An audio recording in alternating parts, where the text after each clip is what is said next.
চিঠির শুরুতে আপনার প্রতি আমার সালাম রইল, সঙ্গে অজস্র ভালোবাসা। চিঠি হাতে পেয়ে হয়তো আপনার সামান্য ভ্রু কুঞ্চিত হয়েছে, অনেক আশ্চর্য হয়েছেন। আসলে আশ্চর্য হওয়ার কথা। এই যুগে এসে কেউ কাউকে চিঠি লিখে না বোধ হয়। আমাদের চিঠি লেখার যুগ প্রায় শেষ হয়ে গেছে। এখন মুহূর্তের খবর মুহূর্তের মধ্যে এক প্রান্ত হতে অন্য প্রান্তে পৌঁছে দেওয়া যায়। পৃথিবী এখন অনেক সহজ হয়ে গেছে। আমাদের এখন চিঠি লেখার, চিঠির জন্য দিনের পর দিন অপেক্ষা করার, চিঠি পড়ার সেসব সোনালি দিন শেষ হয়ে গেছে। আমাদের ধৈর্য কমে গেছে। এখন এক ক্লিকেই আমরা সব জায়গায় পৌঁছে যেতে পারছি। কি সহজ পৃথিবী! তবে এখন আমাদের অপেক্ষা, আবেগ, আনন্দ, আন্দোলন অনেক তুচ্ছ হয়ে গেছে। আপনি চলে যাওয়ার পর থেকে আপনার জন্য খুব খারাপ লাগছিল। বারবার মনে হচ্ছিল আপনাকে একটা চিঠি লিখি। হাজার বছর পাশে থেকেও কেউ আপন হয় না। আবার কেউ কেউ মুহূর্তে এসে মুহূর্তে আপন হয়ে ওঠে। খুব ছোটবেলা থেকে আমরা ভাই বোনেরা খুব কষ্টের মধ্যে দিয়ে বড় হয়েছি। বাবা মারা যাওয়ার পর কষ্টটা আরও বেড়ে গেল। বড় ভাই থাকার পরও সংসারের সমস্ত দায়িত্ব আমার উপরে পড়ে গেল। কি যে কষ্ট! নিজে কখনো একবেলা খেয়ে আবার কখনো না খেয়ে থেকে লেখাপড়ার পাশাপাশি টিউশনি করিয়ে ভাই বোনদের খাবার জুগিয়েছি, লেখাপড়া করিয়েছি। প্রতিদানে চাইনি কিছুই। এটা আমার দায়িত্ব ছিল। সেই সংসারের দায়িত্ব কাটিয়ে উঠতে না উঠতেই স্ত্রী স্বর্ণালীকে নিয়ে শুরু হলো আমার নিজের সংসার। বছর দুই যেতেই ঘরে এক রাজকন্যা এলো। অনেক দুঃখ কষ্টের পর সুখের সংসারের দেখা মিলল। তবে সে সুখ বেশি দিন টিকল না। আমার স্ত্রী স্বর্ণালীর মৃত্যু হলো। সুমির বয়স তখন 9 বছর। কত দুঃখ বেদনা যে বুকের মধ্যে করে নিয়ে বেরিয়েছি, আমি ছাড়া আর কেউ জানে না। সে কথা আমি শুধু নিজেই জানি। তবে নিজের সুখ দুঃখ আনন্দ বেদনাগুলো কারো না কারো কাছে প্রকাশ করতে হয়। প্রকাশ না করলে এক সময় সেটা ভিতরে জমা হতে হতে পাথরের মতো ভারী হয়ে ওঠে। পরে সে ভার বহন করা আর সম্ভব হয়ে ওঠে না। নিজেকে নিজেই বহন করা তখন অসম্ভব হয়ে পড়ে। মনের কথাগুলো কাউকে না কাউকে বলতে হয়।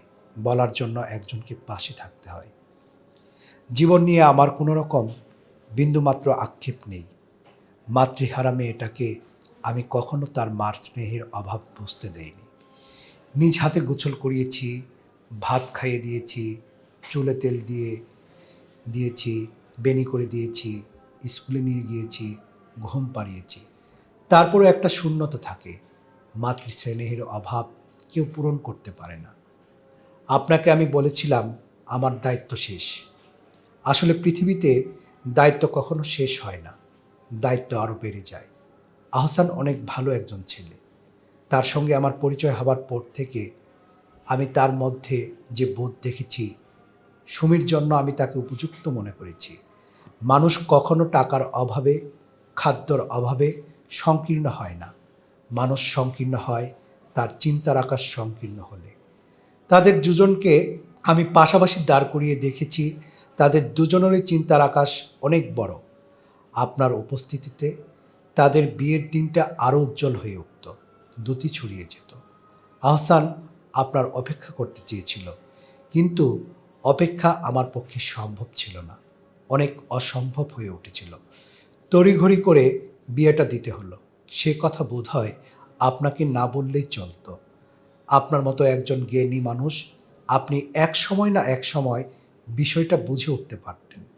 ভাঙা গড়ার খেলায় কিছু কাজ মানুষকে হুট করে করতে হয়, করতে বাধ্য করে। আমার ক্ষেত্রেও তাই হয়েছিল। উড়ন্ত কবুতরকে যেমন আকাশের চিল হঠাৎ খপ করে ধরে নিয়ে উড়ে যায়, আমার মেয়েটার অবস্থাও প্রায় সেরকম হতে চলেছিল। আমার বড় ভাইয়ের এক বন্ধু এসে তার ছেলের জন্য আমার মেয়েটাকে ধরে নিয়ে যেতে চেয়েছিল। সেদিনই বিয়ের কাজ সম্পন্ন করতে চেয়েছিল। আমি পাশ কাটালাম, বললাম আপনার অনেক দেরি হয়ে গেছে।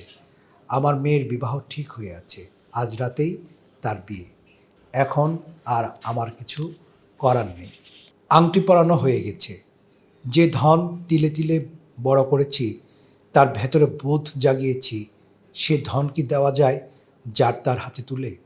আহসানের সঙ্গে সে রাতেই সুমির বিয়ের ব্যবস্থা করে ফেললাম। মেয়ের বিয়ের কাজ সম্পন্ন করলাম।